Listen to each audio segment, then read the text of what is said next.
Hi guys, and welcome to a rather long overdue review of the Feiyu-Tech Mini3D 3-axis gimbal with a 6-ball mounting bracket. Hell of a mouthful. Now, before I start going into any of this, history behind this product needs to be looked at. Below this video you'll see some links. I do an unboxing and review of the 4-ball version, as it's called, and I also do an overview of the 6-ball version. This is kind of the final video in the link, which is kind of an actual review of the 6-ball version. Now, for those of you who are thinking, what the hell is he talking about balls? What I mean is anti-vibration balls. This is the original bracket from the version that first came out, which is known as the 4-ball version. And as you can see, it's because it's got 4 anti-vibration balls, even though they're not really balls. What happened is that people who bought or received those were using them. We did some testing. I did a review video, and again I say have a watch of that, or at least skip through it and see some of the footage from it. And a lot of people were experiencing wobble, quite badly, wobble in their flight footage, almost to the point where it was unusable. What happened was, people were jumping on the forums, people were talking. Feiyu-Tech weren't really talking in the background of all of this, and all of a sudden, within about 3 or 4 weeks of the product actually being released, suddenly Feiyu-Tech changed their website, and the pictures on the website then showed a new 6-ball mounting version. And sure enough, it turned out that what had happened within those 3 or 4 weeks is Feiyu-Tech had completely changed the design of this mounting bracket. They'd made some changes, some improvements. They changed the way that the gimbal mounted to the bracket, and they'd strengthened it by adding an extra 2 anti-vibration balls. Now, whether they did this based on people like my review or feedback or emails from people or doing their own testing is a bit of an unknown. One thing that I would say is that when they did first release the gimbal, they didn't actually have any flight footage, and as far as I'm aware, even today they don't have any flight footage from these gimbals. So I'm wondering whether or not what they were doing was developing these new smaller motors and brackets and everything like that for their new WG product, which if you look at their website now is kind of like a multi-purpose handheld stroke chest mounted gimbal. And I'm wondering whether all of a sudden someone said, look, make us a little flight bracket, GRP thing, throw it together and we'll just put it for sale and we'll get that out first, and we'll be able to sell a few of those as well without testing it. And then they tested it, and then they suddenly realised that actually when you put this thing on a flying device, you don't get very usable footage. All speculation, but anyway, so that was something that happened originally. I got back to them immediately, gave them all of a list of problems that I was having with it, showed them the flight footage, and explained to them that I need to know more information, or at least need to get my hands on one of these 6-ball versions to try and save face from their point of view, because they'd sent it to me to do what I told them absolutely would be an impartial review, which it was. And I said again, I will save your face if this is a good product and the 6-ball version is a good product. Then then excellent. I'll do a review of that and I'll demonstrate it, and hopefully it will save a bit of face. But you need to talk to the customers who have got a 4-ball version, one of these. What are they going to do? They've just spent their hard-earned cash, and they're going to be really rather narked that all of a sudden a new and improved version has come out and they're not going to get one. So a few people wrote to Feiyu-Tech, a few people got a discount on it, some people dropped my name in it, because they said to me if they mention me that they can give them a bit of a discount, but none of them got a free one. None of them were told, I'm sorry, we've sent you a duffer, we'll send you a new one, which is unfortunately, if it was a Western company, they'd get themselves into a lot of hot water. If you were buying through Amazon or something like that, then I think they'd come down on them like a ton of bricks. But if you bought directly from Feiyu-Tech, they didn't really give what I would deem as the best customer service on it. Anyway, that's kind of by the by now. Understandably there's a lot of people who are going to be a bit narked, and even though I didn't buy one myself, I'm a bit narked by it, because I request these things to test on the understanding that the work that I do to get these videos up can potentially get these guys a few sales. I get a nice free gimbal out of it that I can test, I can give my opinion on it, I get subscribers, I get a bit of revenue from my YouTube channel, but not a massive amount. amount, to be honest, but ultimately I want people to get value for money, because I know if I had spent the money on this, I would be raving about it if you know, if the product had come out with problems and then the company had suddenly replaced it. So anyway, the 6-ball version, again, look at my overview video for the 6-ball version. I talk about the various changes, you know, and what they've done to improve it in terms of, you know, just looking at the product itself. What I'm going to do in a moment is I'm going to run some test footage from a few flights, 2 main ones in the best conditions that I had at the time, which do a test from this platform, the Phantom 2, and also from my Alien 560 platform, which has got the rail mount system and some nice anti-vibration mounting elements as well. In all of those flight footages, the mods that you see in front of you have been done, so you can see I've counterbalanced the Hero 4 Silver, which is completely out of balance out of the box if you've got a battery in it. So as you can see, this is now almost perfectly balanced for this gimbal. And the other thing that I have actually done in these footages is I've actually put the G3 Ultra anti-vibration spheres on, which are slightly firmer than the really soft rubbery ones that come here, which is again a real shame, and it's something that I mentioned to Feiyu-Tech, but they really need to get some better anti-vibration spheres on these things. Maybe they've responded by now, who knows, but anyway. So that's an overview and a bit of a history behind this product. So now what I'm going to do is I'm going to roll the footage, talk about it, and then you guys can make your own conclusions. What I really want to stress at this point is, don't take my word for it. If you're buying one of these gimbals, if you're about to spend the money, look at the forums, look at the blog that I've done, look at other people's opinions and test footage, and make your own decisions on it, because ultimately I only have 2 airframes and it works differently on different platforms. You know, this is just my opinion on it. So let's run with the footage, see what you think, and hopefully this will at least be helpful for people who are thinking to buy. Okay, so now let's take a look at some of the flight footage that I actually got. What you'll see is I've got the 4-ball version on the left hand side and I've got the 6-ball version on the right hand side.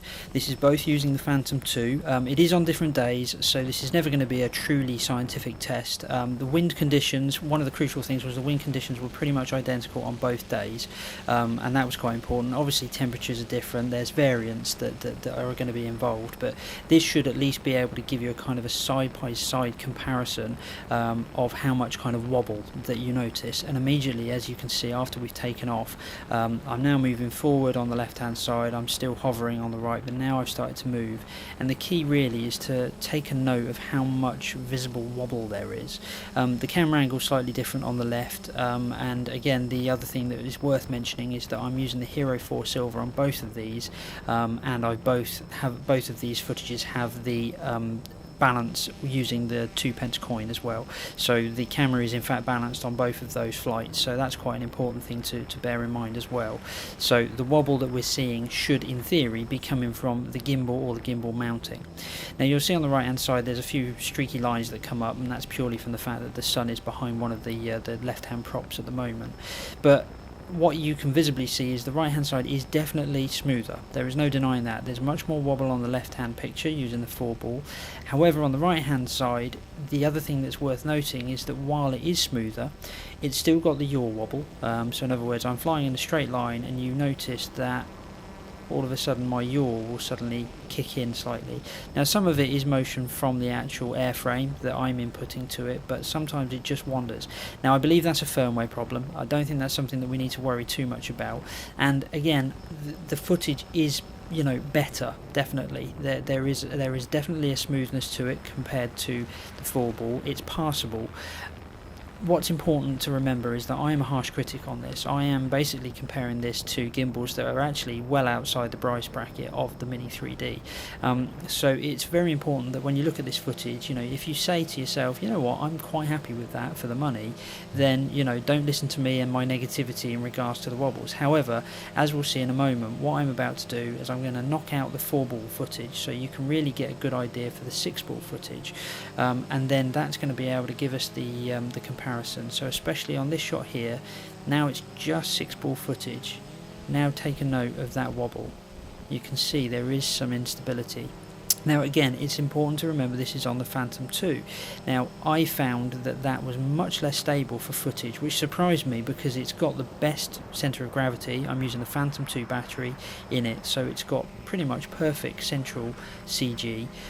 This gimbal does push forward ever so slightly, but not any further than a Zenmoo's gimbal would, and it is slightly heavier than the Zenmoo's gimbal, but again, you know, it shouldn't cause too much of a problem. But as you can see, there is still that little bit of up and down wobble. Now I messed around with the gains, I messed around with you know, everything that I could from the airframe point of view to try and get it better, but to me, the fact that the Zenmoo's was flying absolutely fine, and I'd never touched any of the gains until I put this gimbal on, and indeed even when I tried the G3 Ultra I didn't get the wobble, so it just points to me that the 6-ball version, while much better, it's still not really quite good enough in terms of getting rid of that wobble. The overhang issue, I think, is the main thing that's disappeared, and I think, to me, the footage that we're seeing on the 6-ball version is similar to the footage on the 4-ball that I managed to achieve by wedging a cable tie quite tightly into the space. And if you don't know what I'm talking about, please head over to my blog, read through it with some detail. You'll see some of the modifications that I made to the 4-ball version, and obviously if you're a 4-ball version owner and you want to know how to actually improve things a little bit, then heading over there and taking a look at some of the suggestions from me and other people is well worthwhile doing it. But as you can see, you know, it's passable. It's passable footage, but you know, I certainly, you know, wouldn't be saying, yep, rush out there and buy it for the money, you know, this is the best one going, which is a shame, because I do think it's the mounting and it's these soft rubber balls that are really causing the problem. So what we're going to do next is we're going to take a look at the rail mounted version and how it flew on the Alien 560. So now let's do the same exercise as we did with the Phantom with the Alien 560, which is the one with the rail mount system. So the point is here that the rails that are mounted to the Alien 560 actually have some 4 large rubber, fairly firm rubber anti-vibration dampeners already attached to them. Now the Alien 560 has the rails mounted forward of the aircraft, so they kind of overhang the front of it. Now one thing that I had to make sure of, because of the weight of the gimbal on the front, was that I had the battery on the back to counteract that, to make sure there wasn't any strange wobble. Now I would say at this point that the Alien 560 for me, it's never been perfect. It's a good stable craft, but it does seem to have a bit of a problem when it comes to descending, and you will notice that when I do ever descend, especially with the 6-ball version, interestingly, descending seems to give a bit of a wobble. Now I think it would be harsh of me to say that that is the gimbal causing all of that problem. I think actually that's just the fact that probably one of the motor angles are slightly tilted too much. There's no kind of way of locking them on the cylindrical carbon fibre poles that they're on, and if one of them is slightly out of alignment, then it means that coming down is going to be a little bit wobbly, and that's going to always translate into the gimbal. Should the gimbal cope with that? Yes, it probably should do, and to be fair, you know, the Zugong that I fly regularly as my main kind of photographic platform, that with the Zenmoo's on it doesn't translate any of the vibration that is notorious for the Zugong to have. So again, I fear, unfortunately, it comes down to the fact that we still need these firmer anti-vibration spheres to really kind of counteract all of the problems that these gimbals have. But you know, as you're watching this footage, and as I watch this footage, I can see that even the 4-ball version with the rail mount really actually does have some potential to get some decent shots. You know, you could certainly use a lot of them in an edit. Obviously the fact that the stuff that you're watching isn't particularly interesting is one thing, but the motion that you know it's going through, and the slickness to it is what I would expect out of a a reasonably priced 3-axis gimbal. So in a moment what I'm going to do is the same as with the Phantom, and I'm just going to wipe out the 4-ball footage so we can concentrate a little bit more on the 6-ball version, which is the one that we're reviewing here. So as you can see now, what I'm going to do is do a little bit of a tracking shot with this boat, and the key is to just take note of any wobbles that you see. You'll notice actually when we come near the trees here that the wind did actually get up at this point. So again, factors, conditions, things like that. It was a fairly blustery moment actually when I was flying this by the end of it, because it was unfortunately that time of year where the wind just suddenly gets up.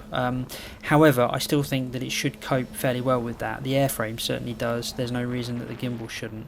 But we look at this footage, is it usable? Yeah, absolutely. I would have no major problem. There is a bit of wobble. I could certainly get that out with, if I'm using 60 frames a second, I could easily get that out by slowing the footage down, and the tracking shots and things like that would be perfectly acceptable. What I do now is I go into a bit of a hover waiting for the boat.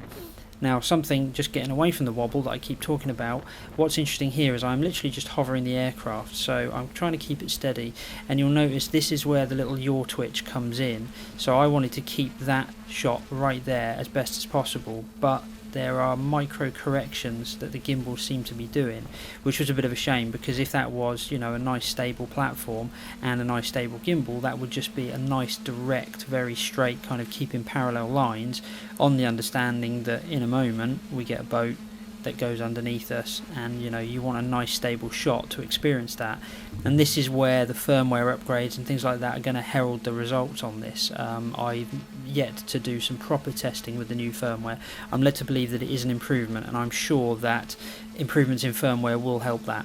Likewise, you can see there's a bit of jerkiness to the pitch on it, and again, that's more the gimbal itself. It's not a difference between the 6 and the 4 ball version, because frankly they have the same, you know, internals and internal software and motors as each other anyway. But from the point of view of a nice tracking shot and a fairly smooth one, I think if you've got, you know, a well tuned in flying rig, ultimately, you know, it is definitely an improvement. It's just not quite perfect, I don't think. So with some more footage running in the background, let's make some conclusions on the 6-ball version. Now, I'm at risk in burning my fingers with Feiyu-Tech, but ultimately this review needs to be impartial. Is this a better gimbal than the 4-ball version? Absolutely, but it always had to be. The 4-ball version was basically a product that should have been recalled, and instead it was just redesigned and thrown out there as the 6-ball version. This really upset a lot of people who owned the 4-ball version, because it's basically admitting that the one that they paid their money for wasn't any good, and the way that Feiyu-Tech have responded to that unfortunately hasn't been forthcoming enough to really make people gain trust in them. That's an unfortunate failing. Looking at the 6-ball version from a brand new customer point, is it good out of the box? The honest answer is it's alright. It's not great. It's not even good, I would say, and the reason that is because you do have to do some modifications to it to get the best out of it. You need to balance your Hero 4 slightly by adding weight to it. Ideally you need to find some firmer anti-vibration spheres, because the ones that Feiyu-Tech supply are so cheap and so flimsy that they create this wobble. That isn't something that you should have to do from a developed product, and unfortunately Feiyu-Tech really are proving that this is kind of a saving face version of the gimbal rather than a fully developed, ready to go, out of the box solution for people. Will they recover from it? Maybe. I will gladly do some more reviews of Feiyu-Tech products if they're willing to send them to me after this. And like I say, this is just my opinion. Some of the footage you've seen might be perfectly okay for you for the price point. I'm a bit snobbish when it comes to my footage from these gimbals. I'm still a believer that the Zenmous is the best one for it, and if you've got a NASA product and a flight controller, then go for that. Save your money. Just, you know, it's definitely the best footage that you can get for it. If you can't afford it, take a look at the options from DYS, take a look at the options from Zion, the Z1 Tiny 2, which I'm going to be reviewing later on this month, and even look at options like building your own gimbal, even using the motors from the Feiyu-Tech Mini3D. There are alternatives out there. I can't unfortunately recommend the 6-ball version for the money for that reason, but hopefully you can draw your own conclusions, do your own testing, and I hope you found this video helpful.